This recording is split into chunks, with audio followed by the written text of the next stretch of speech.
This is the story of Daniel and the Lion's Den.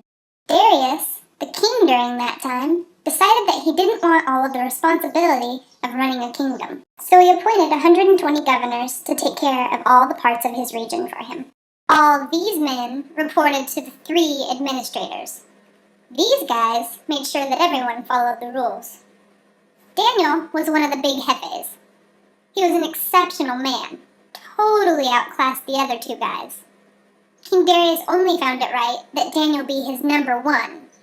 In other words, he was in charge of the whole kingdom. Naturally, all the other guys got jealous. The governors and the 2 other administrators, or as we will call them for the rest of the story, the conspirators, got together and tried to find something from Daniel's past that they could use against him. But Daniel was a genuinely good guy, and unfortunately, they couldn't find anything on him. So they gave up looking, knowing that they were never going to find anything on this guy unless they made this a big religious thing. 1, 2, 2.5, and... Oh, King Darius. Dang it, Derek, you know you're not supposed to talk in my backswing. I'm sorry, Your Majesty. No, that's okay. What's up? Okay, so we've talked about it, and we think that you should really consider this new decree we've come up with. Long live the king! Oh, yeah, long live the king! Okay, check it out. I think you're really gonna like this. For the next 30 days, no one is allowed to pray to any god or any mortal except for you. Long live the king! Long live the king. And here's the good part.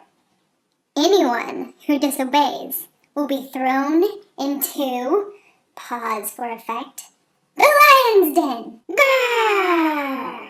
Consider it, Almighty One, and make it an unconditional law so that no one, Daniel, bless you, thank you, thinks that they're someone special. Oh yeah, I like it. It makes me sound powerful, huh? Oh, yes. Here, sign this.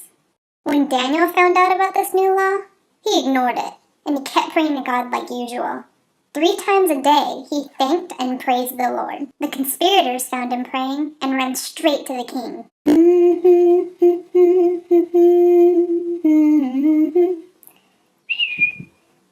Are you picking flowers? No, what do you want? Do you remember how you signed that law that said no one is supposed to pray to anyone or anything? What was the rule again?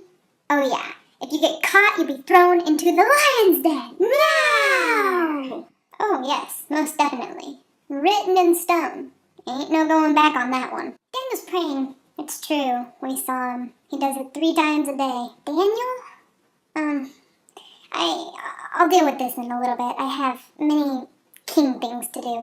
The king was very upset that his favorite guy was breaking his law. He tried all day to try to find some way to get him out of trouble. But then the conspirators found him again. King? Long live the king! Oh, knock it off! King, you made it so that no one could slip through the cracks.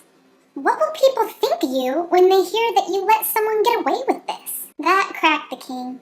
He gave the okay that Daniel be thrown into the lion's den. But he quietly told Daniel, I know your God that you're so loyal to will get you out of this. A big stone slab was put over the opening of the den and sealed with the king and noble's special rings of approval. The king went home and refused to eat because he was so upset. He spent the whole night fasting. The morning came and the king ran straight over to the den and yelled in, Daniel! Are you still alive? Did your God save you? Yeah, I'm fine. God sent an angel last night who closed the mouths of these lions so they wouldn't eat me. He says I'm innocent. I didn't do anything to hurt you. The king was so happy and ordered Daniel to be taken out of the den. There wasn't a scratch on him because he trusted God. The king ordered that the conspirators be thrown into the lion's den instead. Before they even hit the ground, the lions had them in their mouths and tore them to pieces.